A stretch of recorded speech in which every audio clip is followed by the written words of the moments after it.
Hey everyone, and welcome to episode 11 of Robbie's Backstage Bants. Today, I'm joined by Rosa O'Reilly, who is here to talk all things. You might remember her from Les Mis, or Wicked, or maybe even Jesus Christ Superstar. And that's what we're going to find out about today. So welcome, Rosa. Hi, how are you? I'm all right. How are you? I'm good, thank you. So the first couple of questions I've got for you today are actually about like how you got to where you are. So my first question is, what is the journey of how you got to where you are today? What is the story? God, Not okay, of so Balamori, but the story of you. that's a long story because I started so long ago now. I mean, I started basically like I went to drama school for a year, and then I just luckily landed my first job, and that was in the West End, which was so incredibly lucky. Yeah. Um, and it literally just kind of went from there really. But I'd always wanted to do this as a career. And it was kind of that choice like at college whether I wanted to go to university or go to a stage school, and like luckily like I sort of went down the stage school route, and Absolutely. yeah, and then it kind of just went on from there really. So I just kind of started very young and kind of just kept going, and still at it now. And yeah, very very lucky and really like still loving it. So yeah, Yeah. great. Was there anything you sort of thought, oh, I'd like to do this, or was it always you wanted to be in theatre? Was that? I had a few other things kind of that I thought maybe sort of other creative things really. Yeah. I think if I hadn't have done this, I may have ended up being in like wardrobe or costume or dressing or something like that. That's kind of another thing I was interested in at college. Sort of, I was going to either go that route or kind of singing, acting. So maybe I would have ended up in that sort of area potentially. Yeah. Yeah, I think so. I mean, it's always a nice route to go down, and then people do not get enough appreciation, though. Oh my god, no! Like some of the shows I've done, like the costumes are absolute like so incredible, and like when you see them up close, you're like the amount of like detail and the time it's taken someone to make like one piece of clothing for like Yeah, no. one member of the Especially cast. Wicked. Like, I'm thinking the Oh Wicked wow, yeah, costumes. they are like honestly amazing. And if you just like take like the Glinda like bubble dress for example, it's like the detail is absolutely amazing. It's Yeah. mental. It's like every single individual sequin sewn on. Do you like sewed on, and like the Emerald City costumes as well are just like it's like couture. It's like amazing.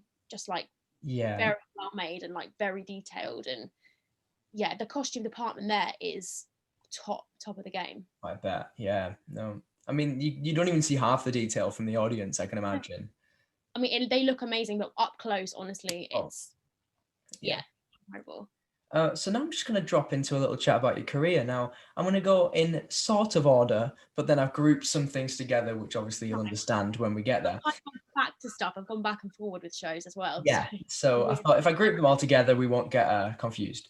Um, Yeah, so starting off with "We Will Rock You," back yeah, my back first in back in ever the day, show. That was literally my first job the out of first college. one. Yeah, I mean, it was like it was not even a show that I kind of had in mind that I would No. necessarily do.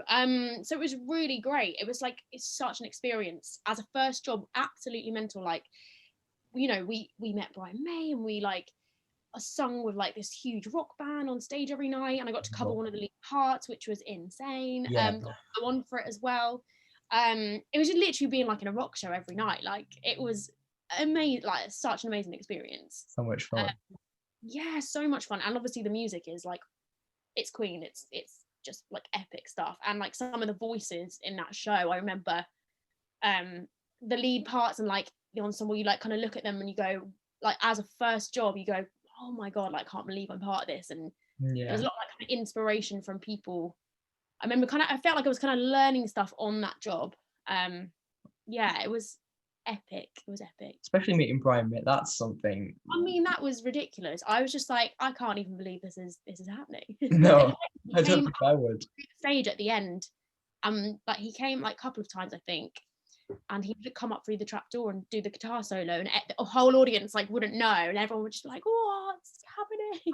Hey, he looks Amazing. like Brian May. I went, oh, it is. Yeah, amazing. Like honestly, what a first so lucky to Yeah, have that first job. brilliant Mental. show as well. Yeah. And then we're gonna do a hot step on a jump over one, just to head over to Dirty Dancing. Yeah. So this I auditioned for quite a few times and got it in the end as the singer, one of the singers in the show. So open the show, close the show, got to do all like the classic numbers like Be My Baby, Time of My Life, and Yeah. the music in that. I think Dirty Dancing was actually one of my we did it on tour and then it transferred and I did it in the West End as well. Amazing. And I think that was one of my favourite ever contracts, that one. Just so much fun, like just singing that sort of music, so my thing, like every night was like amazing, so great. Yeah. Yeah, really, really fun show, that one. I am certain I saw that. I'm certain I saw that tour. Absolutely. Probably. It's like there's so many different productions. I feel like I remember that. That was because I'm looking 2014-ish. And I'm thinking I was quite small. I was going to say you must have been really young then. Yeah. Me and my mum went, I think. Oh. I think. Because that's just a film you put on and you're like, yes. Classic. Absolutely classic. And like the lift at the end and everything. Like, I know, yeah. I remember it was the set on like a Revolve or something. It was a Revolve. If I remember, it was definitely a Revolve. Definitely a Revolve. Because I remember trying to walk on it and I'm the clumsiest person. And I remember trying to walk and do some choreography on it and being like, I don't know how the hell I'm going to do this. And there was, I think it was like called Johnny's Tango. So we're all in these big dresses doing sort of like, I think it was tango. Like I'm not like a full-on dancer, but I think that's what it was. Yeah, no. And I remember having to do turns and stuff on a Revolve, which was also turning, and thinking I'm gonna fall off. I am gonna fall off the stage, but it was fine. Never did. So all over anyway. Never mind on a Revolve. Exactly, and in a heel as well, and it in like a proper heel. You still never have to do that, unless they start adding Revolves into like Rocky Horror. Then it's gonna start getting messy. Yeah, exactly. But it was all right in the end. I didn't fall off. So you didn't fall. That's definitely an achievement to get through a show with a Revolve without falling. Exactly. Did they give you a certificate for that? Because they didn't give. No, they didn't. Should have done. Come on, guys. What's going on there? So now we're gonna head right back in time. Not back. Not that far back. Right back. We're just heading back to when you did the Les Mis tour first. That was a thing you did. My second job. Was that just after We Will Rock You then? Straight after, or were you? Yeah, this was like a few months after that, I think. And I had the best. I mean, it was an epic. It was just like the best time. We did like, I think it was a year, and we did the show in Paris for I think 7 or 8 weeks as part of the tour, and it was just like, I think when you're really young, we did obviously appreciate it, but you don't quite realize how amazing. Like looking back, I mean, I still have best friends from that tour now, and we look back and we're like, oh my god, that was incredible. Yeah. And it was like just my first ever tour as well, so you're kind of living away, like meet loads of new friends, and yeah, very exciting. Les Mis was like an absolute dream show of mine, like bucket list show. I'd always wanted to be in that. I used to watch it as like as a kid, you know, like the 10th anniversary thing. I remember watching with my mum being like, I want to be Eponine so bad. And yeah. And then that you just actually understood the Eponine as you go. Yeah, so I was just thrilled to do that. And like the talent in that cast as well. I remember hearing the voices for the first time and it blew me away. Like honestly, it was such a cool time. That is mad. Yeah. It's like your second job and you're out there with one of the biggest shows in the world. Yeah, just so lucky, the timing of it all. And you know, yeah, I mean, a lot of it is obviously you've got to have what it takes and stuff like that and be hardworking. The timing of it, you know, it's a big thing of like right place, right time, and whatever fits into what you're doing, I guess, and what they're looking for. You know, you just never know what they're going to do.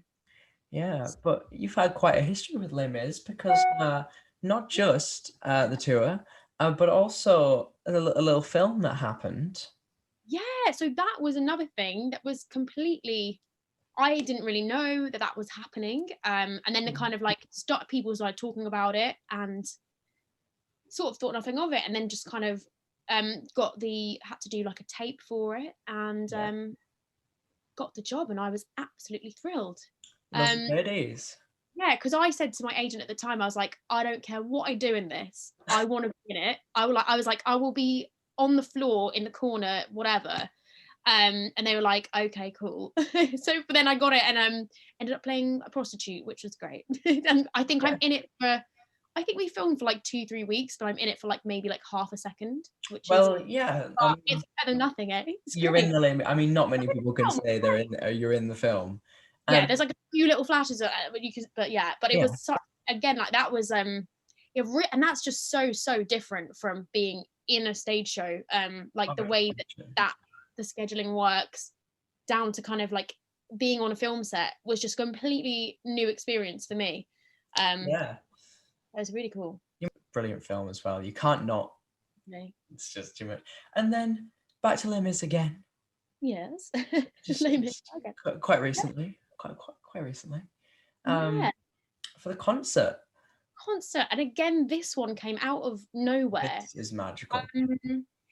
Well, it's so great when this happens, because you think, oh, nothing in the pipeline, and then you just get a random phone call and you're like, absolutely, yes, I will do that. Take me, I'll be there. Absolutely. And this one was really special actually, because there was loads of us who'd done the show like over the years. And we were all like back together. There was a few people from my tour who were doing it, and then met some really lovely new people as well, and obviously got to work with some incredible names as well as that. So it was like a really cool contract. It was a short one, but it was great, and we did a filming thing for that as well. And then that went out to cinemas. Cinemas, and it's on DVD now actually. It is. Little plug there, little Go plug. Get it. Yeah, I gotta get it.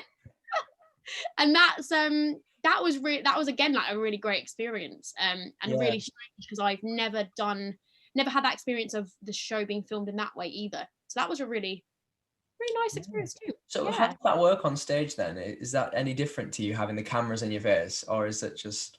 I mean, we genuinely just did the show as it was, but it was there was just sort of cameras flying about everywhere, sort of zooming in, and like you kind of be aware of it. So it was a bit strange, but sort of the same thing, but you're just like aware that there's cameras kind of like everywhere and moving around. But yeah, it was a really, again, that was like something I hadn't experienced before, so it was really cool. The one thing I didn't expect from that was Bo and Ball singing at the very beginning. Yeah, do you know what? They are such a great duo. They are a proper pair, yeah. And they're like really so good. We were sat in the cinema, and then that started. I was like, what? What's happening? Yeah. And then of course you did Wicked as well. This one was like, Wicked has always been, and that's another Les Mis for me. It was one of those shows. Oh, he literally Wicked was another one where I was like, I have to do the show. Oh, I think everyone's dream is to be. Yeah, it was like be Glinda. The dream show of mine. I'd wanted to do it for so many years, and I auditioned so many times. I think maybe 5 times before I got it. You did get there in the end, though. And then I stayed for 3 years, because I was like, well, here now, let's make the most of it. Good years, 2016 to 2019. Yeah. What a time. Yes. But it was an experience. Yeah. And not only did you play Nessa Rose, but you also casually just glinted around every now and then. No, and that was like probably the best on-stage experience ever, I think, for me. I never sort of thought of myself as a Glinda. I never thought I'd get to play that. But also it's like the role itself is like, there's so much comedy. There is. And there's so much you can do with it. The singing is like, the vocals are epic. It's just such a challenging role. And then you've got all the costumes. It's like just a dream. Like, it's like you get to play, like, dress up like in all of these amazing outfits, and then you get to like, you get the funny punchlines, and you get like all of the amazing vocals with it. I absolutely loved going on for that. I absolutely loved it. It's got to be like up there with like one of the highlights, I think, for me. Yeah. So far. So what alphabets did you get to Glinda alongside? So many. I mean, also like with all the cover rehearsals and everything, we got to obviously do it in the rehearsals, but I did Glinda with, I think, Wilhelmine, Rachel, Alice Fern. Okay. There was, because I was there for 3 years, there were so many different alphabets. Laura Yeah. Pick, I definitely did it with her. Yeah, maybe I might be missing others as well, but I did it so many times with like different people in like cover rehearsals and on Yeah. like performances as well. And it was just the best, like the best. Yeah. But you had your time as Nessa Rose as well. Terrifying, but like the best. Yeah. The best. Nessa Rose mustn't be quite as terrifying, but then again, you're in the chair getting What? flown around Yeah. all over. I mean, that chair looks so easy, okay, but honestly, if you get it wrong, it just rolls because the stage is rigged. And as I sort of said before, I'm quite clumsy sometimes. So like, it took me a while. I'm not gonna lie, it took me a while. And there's again, it looks so easy when you're watching it. It's like there's just a chair. She's just sat in a chair on stage. But like, we had moments of, there's sort of cues where, say, like Bok will like take you back in the chair or move the chair. So you have to like, whilst you're saying lines and trying to act and stuff, you're having to like put on brakes and turn off brakes, and there's three different sets of different brakes and different buttons and things. And if you kind of forget to take off a brake, like you'll get moved and the chair just won't move. It's like, it is actually like more complicated than you'd think, but once you have it, it's really easy. But actually like learning it was a bit like, I don't think I'd be able to do that. I mean, it was one of those things. It took longer than I thought to sort of get completely used to it. It's these things that people don't appreciate though, looking at the show, like how You would hard it is. I mean, it's not hard. It's just like trickier than it looks, kind of Yeah, thing. because people think she's been pushed around. What an easy show. Yeah, you'd never know. You'd never know. Not. You really wouldn't. Yeah. It's really, really good insight. And then of course we're gonna finish up with the career on Jesus Christ Superstar. Oh, my favorite. Obviously, you got to do twice. So lucky. Like, honestly, the first time that I got it was like, oh my god, like, I absolutely loved it. But I think this time round I loved it even more. Oh, I can imagine. This is one of those ones where at the time when it came about, I didn't have an agent, and I went to the open audition and I didn't get seen because the queue was too long. Oh no. So I managed to like email and get an audition myself. And when I got it, I was just like, oh my God, like, I can't believe I managed that. And yeah, and then this time round when I got asked to do it again, I was just absolutely like over the moon. Yeah. And I had the best time. It's like the music is incredible. Like, it's probably, yeah, for me, like vocally was like just like amazing, like such an amazing time. I love this show. So good. And that version of the show is really special. I wish I got to see it. This is the one thing, Regent's Park, you filmed Into the Woods. Why didn't you film Jesus Christ Superstar? I know. What's going on? Why? Yeah, that would have been so good actually. But that would have been nice. I mean, it was it was near enough sold out, I think. Yeah. I think it was near enough sold out. So it was like, loads of people got down to see it. And it was like theater at this point, yeah. Yeah, it was just so good to like that something was running. I think there was only like a few shows, like there was like a few smaller shows. There was you guys, there was Sleepless, and I think that's about it. I think there was another show as well. I think like a smaller show as well. But yeah, there's only a few going, and I was kind of like the biggest company trying to make the whole social distance thing work. Yeah, but you did. You smashed it. Yeah, I mean, it was a really strange one at first, but you kind of just got used to it, and it really worked. And yeah, we made it through the entire run, which was great. I know. I'm so glad you didn't get shut down or anything. That would have been. Well, at the beginning, we just didn't know what was going to happen. No. And then yeah, it ended up working really well. I'm so glad. That's incredible. So now we've gone through everything that you've done in very much detail. I'm sure we've covered that. Now we're on to the fans' questions. You've got 5 fans' questions, which is I always bring in 5 because I think we don't want to spend too long We like to spend a decent amount on the fans. lot. They deserve it. So your first question is from Trevor, and Trevor has asked, if you forget your line on stage, what do you do? Oh God, this has happened before. Not much. Honestly, you just have to find a way to carry on and sort of try and stay in character, really. Yeah. Something to do, There's really, isn't it? nothing else you can do. I've had a couple of moments, not many times, but a couple of moments where I've just got to that point and been like, I don't know what the hell, you just freeze and go, what the hell is next? And then usually it comes back to you, or you have like a little stumble, but you kind of get away with it. Yeah. Or there are times, like I've had times in shows with other people as well, like you'll say not quite the line, but it still makes sense, so that's fine. Yeah, and then someone else gets thrown off instead of you, so it's fine. Yeah, but I know that's the thing, and then you're like, don't laugh. Yeah. You stare them down. What are you gonna do now? But like it's things like, they never seem to be quite bad enough that the audience would ever know, I don't think. But I think if you're doing the same show every night, obviously you're gonna know. Yeah, if it's slightly different. It does happen. It occasionally happens. Yeah. It's not always, but this is live theatre. Exactly that. It's the best thing about it.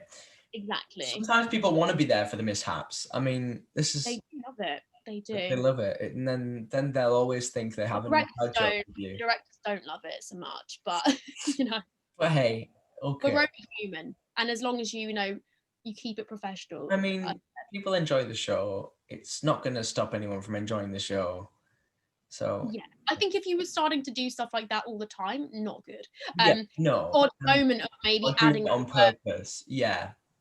I mean, everyone's human. It does. I have seen it happen. If it's a mistake, it's a mistake. You can't help that.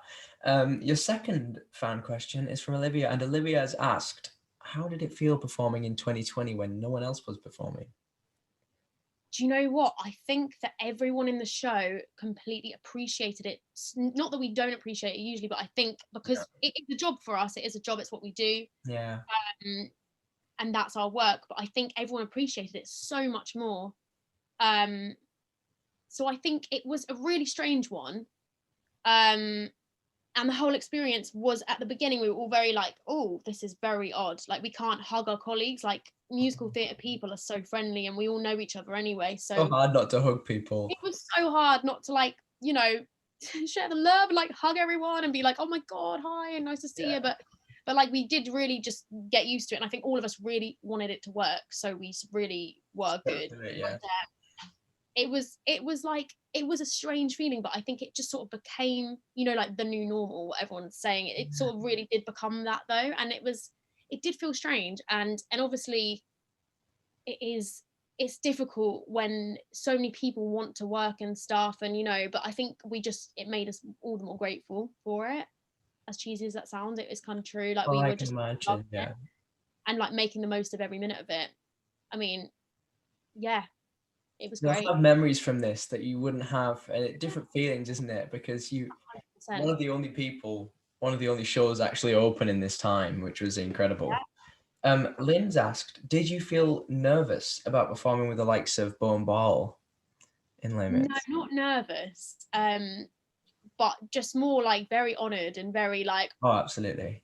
Yeah. I think when you do musicals, you kind of like used to like working with people who are like well known and like all at the game and stuff. But so not nervous really, but just more kind of very very impressed and very just like honoured to be. You're like, oh my God, can you do that? Yeah, because like excellent people to work with. Absolutely. And Matt Lucas as well, and Carrie. Everyone in that cast, even all of you, not just the big names in that show. No, to be fair, like the ensemble that we had was made up of people who played lead parts, people who've done like years and years in the theatre, and some new faces as well who were also like really mega talented. So all in all, I was just like, this is really cool to be like alongside these people. Sophie's asked, did you prefer West End or touring? West End, I think, because but touring is so much fun, and you get to travel, and you get the excitement of like moving to each new venue. I think I like West End. I think I love being in London. I love the whole atmosphere of the West End, and I also think as a performer, it's really important to like have your life outside, which is much easier when you're in London, I guess. Yeah, when you're actually in one place and not just all over. Yeah. I like both, but I would probably say if I had to choose West End. I mean, I've been very lucky. Of my last jobs for the last few years have just happened to be in London. Yeah. I haven't toured for years actually, but I wouldn't rule it out. But I do love being in London. It is cool. Absolutely. And your final fans question here is from Georgia, and Georgia asked, which is your favorite song in Jesus Christ Superstar? Oh, It's a really hard question. oh, yeah, they're all amazing. Which is my favorite song? I mean, Superstar at the end is just like I absolutely love it. so good, and it's like right at the end of the show, everyone's knackered, and then you just get this energy from somewhere. And Yeah.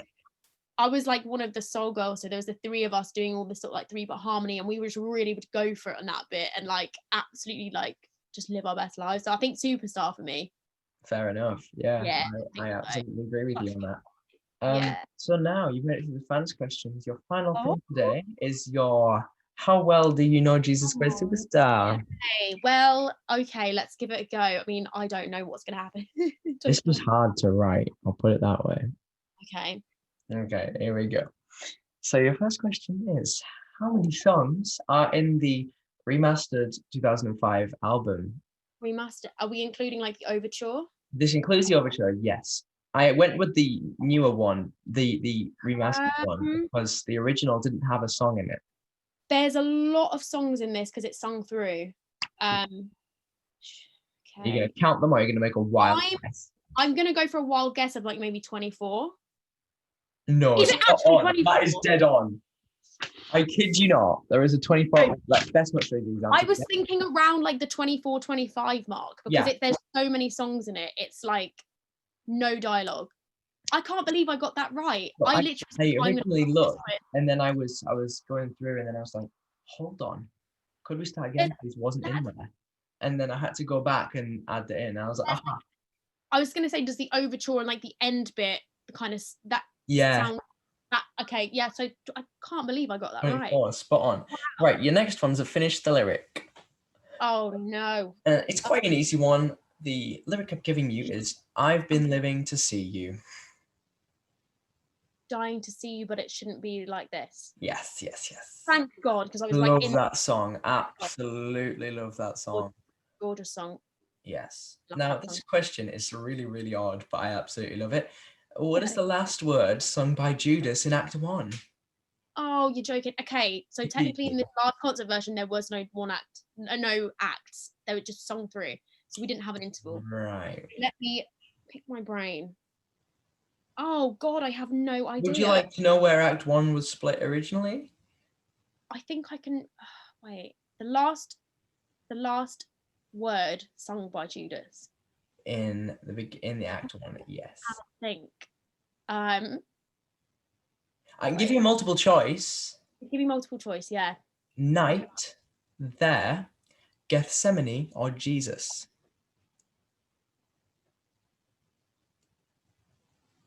Gethsemane. Yes. Is it right? Uh-huh. It's when he's telling them where they're going to go find Jesus. Amazing. And the last word is, of course, Gethsemane. Question 4. Which song is reprised during the first part of the arrest?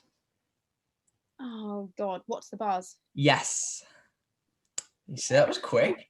And your last question's super easy. Super easy. I thought, you know what? I've done really hard, and I'm going to give you an easy one. What is an alternate title for Gethsemane? Oh my God, what? One that's usually in brackets, just next to it. Gethsemane. Think about the beginning of the song. Potentially, maybe the first line. Oh my God! Why is this the only one that I can't get? Wait, Gethsemane. I don't know. I genuinely don't know. I'm just gone blank. Please tell me. Is it really obvious? It's really obvious, isn't it? I only want to say. Really? Yeah, in brackets. Okay. I only want to say. I was thinking, well, that's the beginning of the song, but I was like, it wouldn't be that because that's so random. You'd think there'd be like something, I don't know, something like in massive capitals Y with a G sharp 5 next to it, you know. Yeah, exactly. Yeah. How funny. How strange. Right, Oh my well, you've made it through. Now, there's just a few little reminders before we disappear. yeah. The first one is, of course, as much as we're having fun here, we're also trying to raise a little bit of money for Acting for Others if possible. So if anyone all has a bit, just go down there. There's a link in the description. Great charity. Fantastic. Been lots Yeah. of good things. Absolutely. Great. When theatres are back open, get at them purple buckets. Because that's also very important. And another thing, just to check the socials, because that's where you're going to find out who's coming up next. Obviously, we've got the Halloween concert on the go, which is exciting, and you should all get your tickets for that. But also, I've got some fantastic interviews, as well as this one, coming up very soon, which is we've got some pretty damn cool ones. Apart from that, thank you all for watching. Thank you for coming in, Rosa. It's been such a pleasure speaking to Thank you so you. much for having me. Thank Thank you so you. much for having me. Thanks for watching, everyone. I'll see you in the next one.